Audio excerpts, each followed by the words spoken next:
பாஜகவில் இருப்பவங்க எல்லாம் சமூக விரோதிகள், எடுத்துட்டா பாஜக யாருமே இருக்க மாட்டாங்கன்னு சொல்லி டிஆர்பி ராஜாவோட அப்பாவே ஒரு சமூக விரோதி, சாராய் விற்கிறவர். சாராய் விற்கிறவங்க சமூக விரோதி தானே.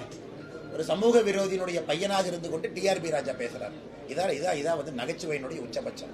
ஆனா சமூக விரோதினா தயவு செஞ்சு நீங்க எஃப்ஐஆர் இருக்கிறவங்களை மட்டும் சமூக விரோதி நினைச்சுக்காதீங்க. சில பேர் பார்த்தீங்கன்னா வெள்ளையும் சொல்லையுமா போத்துட்டு சாராய் வித்துட்டு இருக்காங்க, அவங்களும் சமூக விரோதி தானே. எத்தனை பேர்த்த குடிக்க வச்சு எத்தனை பெண்களுடைய தாலியை அறுத்து கொண்டிருக்கின்றார்கள். அதனால ஒரு சமூக விரோதியினுடைய பையனா இன்னைக்கு டிஆர்பி ராஜா சமூக விரோதிகளை பத்தி பேசுறது பெரிய காமெடியா இருக்கு. ஒருவேளை டிஆர்பி ராஜா எங்க அப்பா சாராய விற்கலின்னு சொல்லட்டும். நான் சொல்றேன் எந்த டிஸ்டிலரியில எப்படி விற்கிறாங்க. இதே டிஆர்பி ராஜாவுடைய அப்பா தஞ்சாவூர்ல திராவிட முன்னேற்ற கழகத்தினுடைய ஆட்சியில புதிதாக ஒரு சாராய ஆலை திறப்பதற்காக அங்க போய் மக்கள் கருத்து கூட்டம் கேட்டு விவசாய பெருமக்கள் வந்து தடியடி நடத்து மண்டை உடைந்து இன்னைக்கு அந்த ஊர்ல கருப்பு நாளாக அது கொண்டாடுறாங்க. வரவே கூடாது.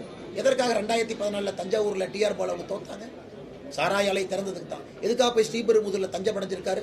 அவரை பத்தி யாருக்குமே தெரியக்கூடாது. ஸ்ரீபெரும்புதூர் புதிய ஊரு, இங்க வந்து நிம்மதியா இருந்துக்கலாம். அதனால இவர்கள் சமூக விரோதத்தை பத்தி இவங்க பேசுறாங்க. சாராய நடத்தி தினமும் லட்சக்கணக்கான கேஸ டாஸ்மாக்ல கொடுத்து நூற்றுக்கணக்கான நண்பர்களை கொன்று அவருடைய வீட்டுல பெண்களுடைய தாலியை அறுத்து கொண்டு கேட்டா இண்டஸ்ட்ரீஸ் மினிஸ்டர் வெக்க கேடா இல்லையாங்க.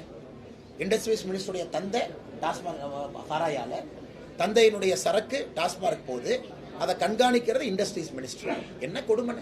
இந்த ஜனநாயகத்தில் அவங்க எல்லாம் பேசுவாங்களாமா? நாம அதை கேட்கணும்னு வேற நினைக்கிறேன். மோடி கேரண்டின்னு சொல்ல முடியுமா அப்படின்னு சொல்லி ஒரு 23 பட்டியலிட்டு இருக்காரு முதலமைச்சர் ஸ்டாலின்.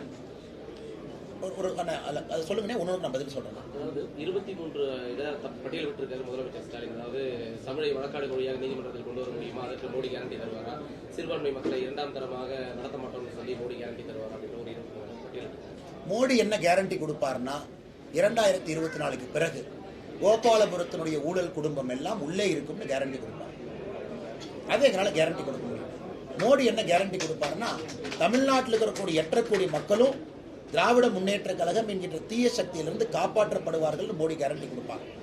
மோடி என்ன கேரண்டி கொடுப்பாங்கன்னா தமிழ்நாட்டை டாஸ்மார்க்கு டிஆர் பாலுனுடைய சாராய ஆலையிலிருந்து காப்பாற்றுவோம் என்று கேரண்டி கொடுப்பாங்க.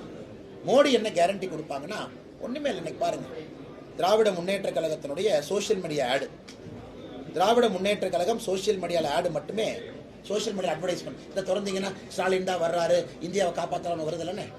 அதுக்கு வந்து 7,39,93,750 ரூபாய் செலவு பண்ணியிருக்காங்க.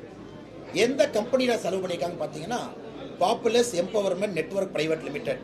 இந்த கம்பெனி ஓனர் யாருன்னு பார்த்தா சபரீஷன், 99% ஷேர். இந்த மாதிரி குரோனி கேப்டன்ஸ்ல இருந்து தமிழ்நாட்டை காப்பாற்றுவாங்க. மகன் நடத்தக்கூடிய கம்பெனியே திரும்ப திரும்ப கொள்ளையடிக்கிற பணத்தை இதே மாதிரி கொண்டு வந்து பண்றது மோடி கேரண்டி கொடுப்பாரு. மோடி வேற என்ன கேரண்டி கொடுப்பாருன்னா தமிழ்நாட்டில் பிரிவினை பேசக்கூடிய சக்திகளை அடக்குவாருங்கிற கேரண்டி கொடுப்பாரு. மோடி என்ன கேரண்டி கொடுப்பாருங்கன்னா தமிழ்நாட்டில் குடும்ப ஆட்சியை ஒழிப்பேன்னு கேரண்டி கொடுப்பாரு. மோடி என்ன கேரண்டி கொடுப்பேன்னு சொல்லிட்டே போலாமே, வேண்டாம், உங்களுக்கு நேரம் இருக்கு, எனக்கு நேரம் இல்லை.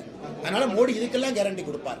அதனால ஸ்டாலின் அவர்கள் கனவுல வாழ்ந்துகிட்டு அவருடைய கனவுக்கெல்லாம் கேரண்டி கொடுக்க முடியாது. ஸ்டாலின் அவர்கள் தமிழ்நாட்டில் பட்டியலின சகோதர சகோதரிகளை 2ஆம் தர குடிமக்களை நடத்தலையா? தமிழ்நாட்டில் எதற்கு இத்தனை பட்டியலின சகோதர சகோதரிகள்? ஒரு தேசிய கொடியை கூட அவங்களால ஏற்ற முடியல. வேங்கை வேல் நடந்து எத்தனை நாள் அக்யூஸ்ட் ஏன் பிடிக்கல? தமிழ்நாட்டில் எத்தனை இடத்துல இரட்டை டம்ளர் முறை இருக்கு? இதுக்கு ஸ்டாலின் கேரண்டி கொடுப்பாரா? கொடுக்க மாட்டார். ஏன்னா கேரண்டி கொடுத்தால் உப்பு சப்பு இல்லாத கேரண்டின்னு மக்களுக்கு தெரியும். ஆனால் மக்களை பொறுத்தவரை மிக தெளிவாக இருக்கின்றார்கள். இந்த தேர்தலில் குடும்ப ஆட்சி, ஊழல் ஆட்சி அனைத்தையும் ஒழித்து கட்ட வேண்டும் என்பதில் முடிவாக்கலாம்.